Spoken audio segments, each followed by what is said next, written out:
Hi, Hey, it's Tuesday. and this is the Witches, Magic, Murder, Mystery podcast. Side piece. I'm Megan. I'm Kara. Happy Tuesday after Thanksgiving. Yeah, I don't know what you do on that day. I guess you're back at work. Yeah. Just waiting for the next holiday. Yeah.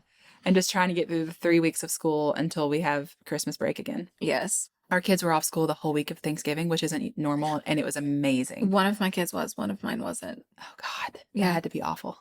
So hated it. Willow on the way every day, like Monday and Tuesday, she'd be like, I hope you have a good day. I'm going to work with mom. Yeah. Was Have so fun happy, at school, like, sucker. sucker. But now I'm just like, all right, we just got to get through Couple more weeks. just a few weeks, and then we're off again. Yep. I love sleeping in. Oh my gosh. I love sleep so too. I am such a fan. Much. We should do an ad for sleep sometime. Sponsored by Sleep. Sponsored by sleep or sleep deprivation, depending on what's happening that day. True. Okay, so I have an episode. This is going to be kind of a short one. Okay. I love it because one, badass woman. Okay, perfect. Second, it gave me lots of opportunities to make a lot of Hamilton references. Perfect. And that's what I'm here for. I feel like it was that's why it's in my head. This same time last year, it was either a Hamilton phase we were going through or a Schitt's Creek phase we were going through. Either we've gone through both. We were quoting Mario hard to say. or we were singing Hamilton. I don't know. You know, either. It sounds like us. Either or. Okay, so let's talk about this.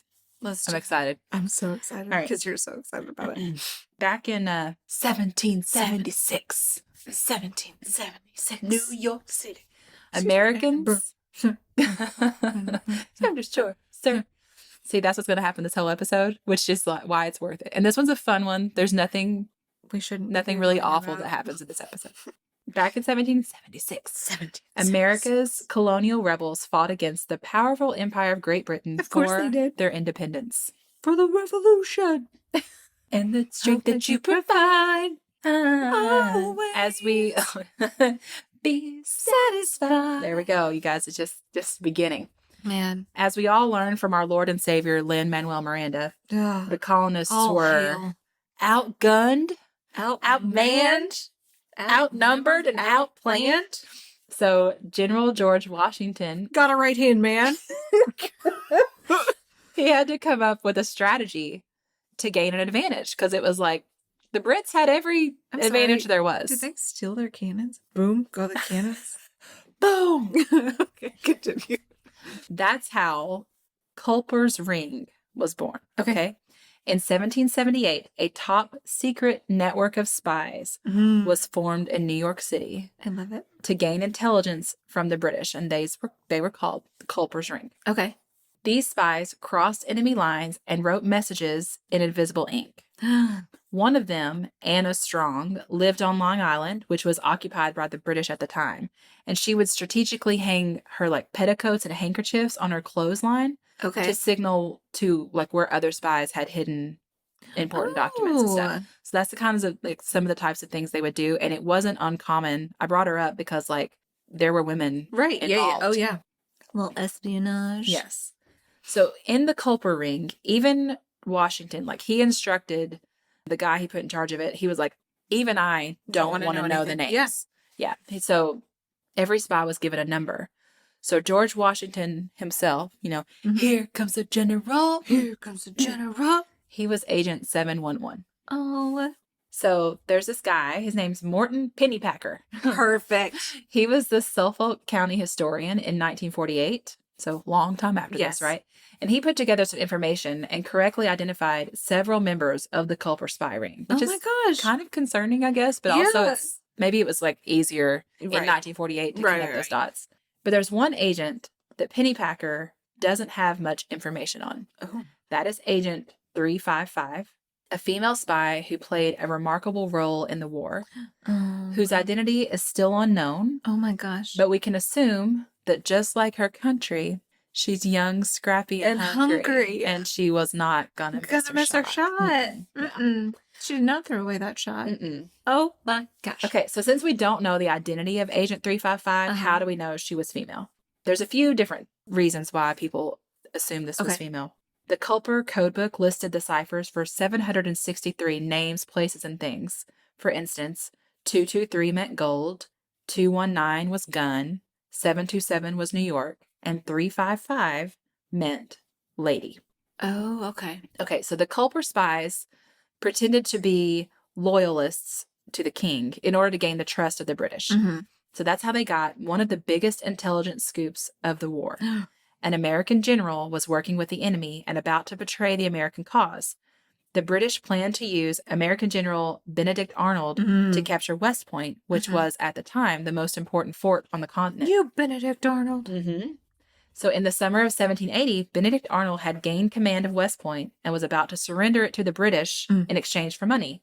He was working with Major John Andre of the British Army. So Andre was apparently known as one of the most eligible bachelors in New York City. Yep. And it's believed that since Agent 355 was a woman, she was able to get close to him and learned of the arrangement he had with Benedict Arnold, or at least learned that they had their eyes on Benedict Arnold because they thought they could turn him, you know? So it's speculated that it was 355 who passed along the critical information that exposed the treason of Benedict Arnold and led to the arrest of Major John Andre, who was captured. Okay. Benjamin Talmadge's memoirs revealed a struggle to prevent the news of Andre's capture from reaching Benedict Arnold. Like, they didn't want him to know, you know, what all had happened. Yeah. And Arnold ultimately escaped. But Andre he confessed, and he was hanged in New York. Right. So during this period, the spies, the members of the Culper Ring, they fled New York and went into hiding. And then as things kind of settled down, they started making their way back. But Abraham Woodhull, he was the leader in the spy ring. He wrote a letter that spoke of the arrest of several of our dear friends, including one who has been ever serviceable to this correspondence. And they think he's referring to Agent 355 there. So if you keep that in mind, that Benedict Arnold got away. Right. And then they all came back and there was this arrest. Right. There's a 1948 newspaper article titled "Girl Who Spied for Washington Died on Wallabout Prison Ship. Say child was born to her in hulk of vessel."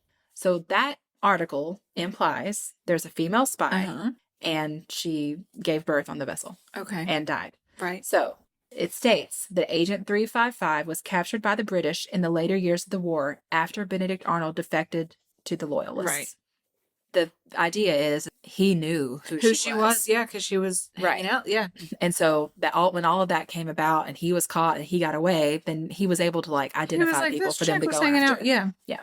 So she was captured and taken to the HMS Jersey, a prison ship in New York Harbor. 32,000 troops in New York Harbor. As I was writing this, I was just like, are you kidding me? Yeah. Like how many references? So many references. One of the articles even, it went into a whole lot of detail and it mentioned Hamilton. And I was just like, amazing. Alexander Hamilton was right there doing the thing. So when they captured her, she was reportedly pregnant. And while in prison, she may have given birth to a boy named Robert Townsend Jr. and then died on the ship. Okay. The problem is, this is the only reference in historical records to Agent 355, so we have no way of knowing whether this story is true. Yeah. It's been argued that females were not kept aboard prison ships and that there's no record whatsoever of birth. But if they had If she was a spy. they were like, we don't care about man or woman. She's coming with us. Benedict Arnold was about to hand things over to the British. So and then he defected to the Loyalists, so he could have been like, that's her. Yeah. Yeah. But I put, no one else was in the room where it happened, the room where it happened. So we don't know. But again, the best spies are the ones who are never exposed, right? Yeah. Maybe she was just so good. Good at her job. It's also occasionally believed that there was no specific Agent 355, but that refers to a woman who had useful information but was not formally connected to the ring. Oh, that wasn't actually a spy, but they wanted to refer to a woman. Right. I know, I like the spy. I think she was agree. And it's also like, I don't know why, I mean, if she was helping the spies and offering them information, that would make her an agent. And we already know there were female agents, right? There's also some theories that say Anna Strong, that one that I mentioned, could have been her. But I feel like it's not, just because we know Anna Strong's name. Right. Like, I think that's true. I think Agent 355 seems... If she was that in depth, she wouldn't want her information known. Yeah. So there was also a message that Abraham Woodhull wrote to Benjamin Talmadge that said he would be visiting New York again, by the assistance of a lady of my acquaintance, and we shall be able to outwit them all. He wrote that, before all the stuff with Benedict Arnold went down. Mm-hmm. But they think, again, that this was a reference to Right. her. So I just think it's fascinating. Yes. They, like I said, they have several theories about who she was, but they still don't know. Everybody's And it's a guessing game. it's been so long ago that how are we ever going to know? Right. But I just really love the idea that there's this woman who was so good at her job Yes. that we'll never know who she was. Yeah. But she did this really important thing. She got close to Major John Andre. Yeah. Found this out and was able to uncover Benedict Arnold because that was such a huge Right. thing in the war. Right. And another thing that I didn't know until I started reading about this is there's an upcoming movie. It's a female-led spy film from Universal Pictures. It's called The 355. And it stars cool. Jessica Chastain, Penelope Cruz, and Lupita Nyong'o. It's a group of women from different international spy agencies who create a faction codenamed 355 in honor of Agent 355. How cool. Yeah, so I don't know when that movie comes out, but we should all we look gotta for watch it. for it. I mean, I think it will be great. I love, badass women stuff. Yes, heck yeah. Yeah, so I know the idea that she was captured and gave birth and died on that ship is sad, but otherwise it's not, it's like a story of this like spy who gave her life for her country. And she did it well. Yeah, did it so well that we don't know. Yeah. Yeah, which is the idea, right? Right. Spies are never supposed to be outed. Right. And she wasn't. She wasn't. So maybe she's just the best spy ever. Oh my gosh, I love that. I do too. Man. So that's all. What a good side piece. Yeah. Gosh. So thank you guys for listening. Yeah. We will be back on Friday with a full episode. Mm-hmm. And we love you so much. So much. Goodbye.